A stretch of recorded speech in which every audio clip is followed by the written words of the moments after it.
بسم اللہ الرحمن الرحیم۔ السلام علیکم ورحمۃ اللہ وبرکاتہ۔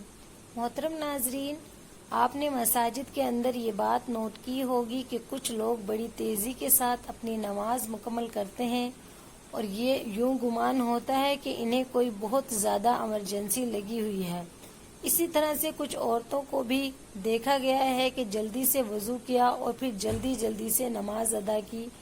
اور اپنے روزمرہ کے کام کاج میں مصروف ہوئیں۔ جلدی نماز پڑھنے والے مختلف لوگوں سے جب ان کی نماز میں پڑھی جانے والی صورتوں کے بارے میں دریافت کیا گیا تو معلوم ہوا کہ اکثر لوگ پوری نماز میں بس ایک ہی صورت یعنی سورہ اخلاص کو رپیٹ کر رہے ہوتے ہیں۔ ناظرین کرام، جان لیجیے کہ دو طرح کے مکروہات ہیں، ایک ہے مکروہات تحریمی اور دوسرا ہے مکروہات تنزیہی۔ مکروہ تحریمی اس کو کہتے ہیں جو گناہ کے قریب تر ہو یعنی حرام کے قریب تر ہو۔ اگر انسان نماز کے اندر کسی بھی مکروہ تحریمی کا مرتکب ہوگا تو نماز کو دہرانا پڑے گا، لوٹانا پڑے گا یعنی دوبارہ سے ادا کرنا پڑے گا۔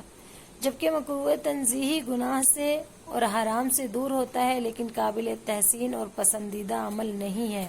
یعنی اگر مکروہ تنزیہی ہوگا تو وہ گناہ یا حرام تو نہیں ہے لیکن وہ قابل تحسین بھی نہیں ہے، یعنی اگر کوئی شخص ایسے کسی عمل کی عادت بنا لے تو اس کی تعریف یا حوصلہ افزائی نہیں کی جا سکتی۔ مکروہ تنزیہی کے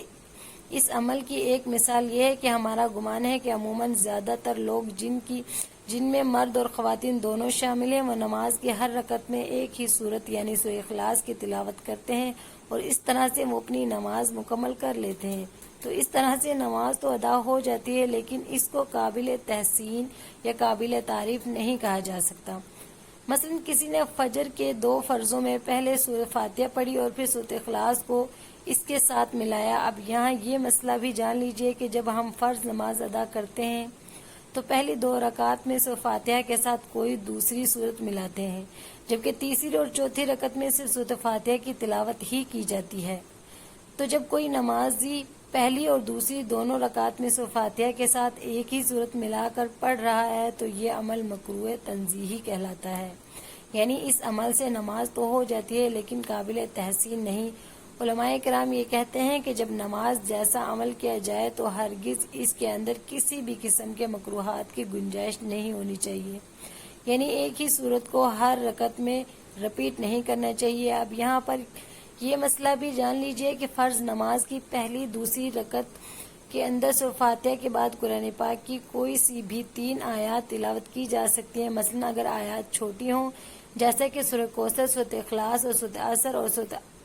نصر وغیرہ کی آیات ہیں تو کم سے کم 3 یا پھر مکمل سورت کی تلاوت، اور اگر کوئی بڑی آیت ہو جو ایک ہی آیت 3 کے برابر ہو تو پھر ایک آیت کی تلاوت کرنے سے بھی نماز ادا ہو جاتی ہے، یا پھر بڑی والی 2 آیات بھی پڑھی جا سکتی ہیں۔ تو یہ ہے کہ فرض نماز کا مسئلہ، لہذا اپنے گھر کی خواتین کو بھی یہ بات سمجھائیں کہ ہر رکعت میں صرف سورہ اخلاص نہیں پڑھنی بلکہ مختلف صورتیں بدل کر پڑھنی ہیں۔ اب آ جاتے ہیں کہ سنت اور نوافل کی جانب، تو ان میں تہجد کی نماز ہے، چاشت، اشراق اور دوسرے نوافل کی نمازیں ہیں۔ مثلا صلاۃ الحاجات ہے، صلاۃ التوبہ ہے، یا کوئی شکرانے کے نوافل کی منت مانی ہوئی ہے کہ میرا فلاں کام بخیر خوبی ادا ہو جائے تو میں اللہ کی خوشنودی کی خاطر اتنے نوافل ادا کروں گا یا کروں گی۔ تو فرض نمازوں کے علاوہ جتنی بھی نمازیں ہیں ان کی تمام رکعتوں کے اندر آپ ایک ہی صورت پڑھ سکتے ہیں، اور یہ عمل بلا کراہت ہے، یعنی اس میں کوئی کراہت اور قباحت نہیں ہے۔ فرائض کے علاوہ دوسری نمازوں میں ایک ہی صورت رپیٹ کرنے سے مکروہ کی کوئی اشکال نہیں ہے۔ تو مکروہ تنزیہی کا مسئلہ صرف اور صرف فرض نمازوں کے اندر ہے۔ تو یہ مسئلہ بہت چھوٹا سا اور باریک سا مسئلہ ہے کہ بعض اوقات لوگ کہتے ہیں کہ جی میں نے کسی سے پوچھا تھا، انہوں نے کہا تھا کہ ہر رکعت کے اندر آپ ایک ہی صورت پڑھ سکتے ہیں۔ تو جان لیجئے کہ بالکل آپ ہر رکعت کے اندر ایک ہی صورت پڑھ سکتے ہیں لیکن فرض نمازوں کے علاوہ۔ فرض نماز میں اگر آپ ایک ہی صورت کو رپیٹ کر رہے ہیں تو یہ مکروہ تنزیہی ہے، یعنی نماز تو ادا ہو جائے گی لیکن یہ عمل قابل تحسین اور پسندیدہ عمل نہیں ہے۔ پیاری خواتین و حضرات، اب دوسرا مسئلہ یا دوسری بات جو ضروری کرنے والی ہے، تو چاہے مرد حضرات ہوں جو مساجد میں جا کر نماز ادا کرتے ہیں یا خواتین ہوں جو گھروں میں نماز ادا کرتی ہیں، تو ہر ایک کو یعنی ہر مرد اور ہر عورت کو چاہیے کہ قرآن پاک کی آخری 10 صورتیں مع ترجمہ اور تجوید اچھی طرح سے یاد کرے، یعنی سورہ فیل سے لے کر سورہ ناس تک یہ 10 سورہ مبارکہ ہر مسلمان کو آنی چاہیے۔ عموماً اگر کسی مسلمان کو چاروں کل اور سورہ کوثر آتی ہے تو 5 صورتیں تو اسے پہلے سے ہی آتی ہیں، لہٰذا باقی رہ گئی 5، تو اسے چاہیے کہ وہ 5 بھی یاد کر کے 10 صورتیں مکمل ترجمہ اور تجوید کے ساتھ اچھی طرح سے یاد کرے،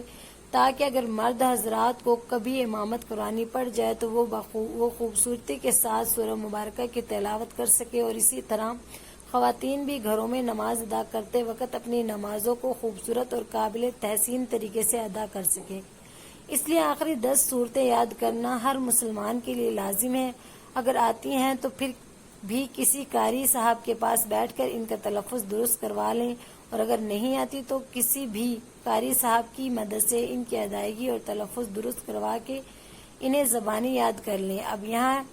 یہ بات بھی نوٹ کر لیں کہ جو لوگ نفل نمازوں میں ایک ہی صورت ریپیٹ کرنے کی عادت ڈال لیں گے، وہ سورہ کوثر ہے یا سورہ اخلاص ہے یا کوئی بھی دوسری صورت ہے۔ اب مسئلہ تو یہی ہے کہ فرض نمازوں کے علاوہ آپ ہر نماز میں ایک ہی صورت بار بار دہرا سکتے ہیں، اور اس میں کوئی حرج بھی نہیں ہے، لیکن جو لوگ نوافل اور سنتوں میں ایک ہی صورت کو بار بار دہرا رہے ہوں گے تو لاشعور طور پر ان سے فرض نمازوں میں بھی یہ غلطی ہوگی، وہ فرض نماز کی دونوں رکعتوں میں بھی ایک ہی صورت دہرا لیں گے، اور یہ عمل وہ جان بوجھ کر نہیں کریں گے بلکہ لامحالہ طور پر ان سے سرزد ہو جائے گا۔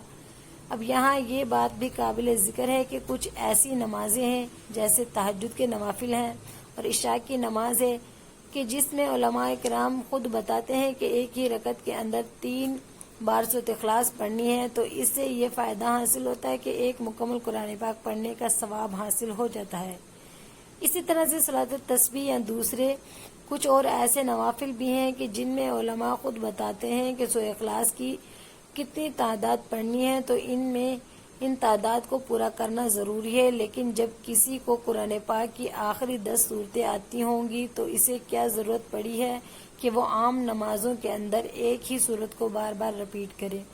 اس طرح سے وہ جب بھی نوافل سنتیں یا فرائض ادا کرے گا تو ہر رکعت میں کوشش کرے گا کہ مختلف صورت کی تلاوت کرے، تو اس طرح سے اس کی پوری نماز خوبصورت ہو جاتی ہے۔ اب یہاں کچھ لوگ یہ بھی کہتے ہیں کہ میں سورہ اخلاص سے یا سورہ کوثر سے بے حد رغبت ہے اور ہمیں اس صورت کو ہر ایک رکعت میں ادا کرنا پسند ہے، تو یقیناً وہ ایسا ضرور کر سکتے ہیں، لیکن فرض نمازوں کے علاوہ دوسری نمازوں میں یعنی سنتوں اور نوافل میں وہ اپنا یہ شوق ضرور پورا کریں کہ اس میں کسی قسم کا کوئی بھی حرج نہیں ہے، لیکن جب فرض نماز ادا کریں تو ہم ایسا عمل ہی کیوں کریں کہ جس میں کسی بھی قسم کی چھوٹی یا بڑی کراہت پائی جا سکتی ہو۔ اللہ تبارک و تعالیٰ سے دعا ہے کہ ہمیں دین کی باتوں کو سننے، سمجھنے اور ان پر عمل کرنے کی طاقت و توفیق عطا فرمائے۔ محترم ناظرین، درخواست ہے کہ میری آج کی اس معلوماتی ویڈیو کو لائک اور شیئر کر دیجیے اور میرے چینل کو سبسکرائب کر لیجیے۔ جزاک اللہ خیر۔ اللہ ہم سب کا حامی و ناصر ہو۔ ناظرین، کمنٹ باکس میں اللہ تعالیٰ کے 99 ناموں میں سے ایک نام ضرور ٹائپ کریں۔ شکریہ۔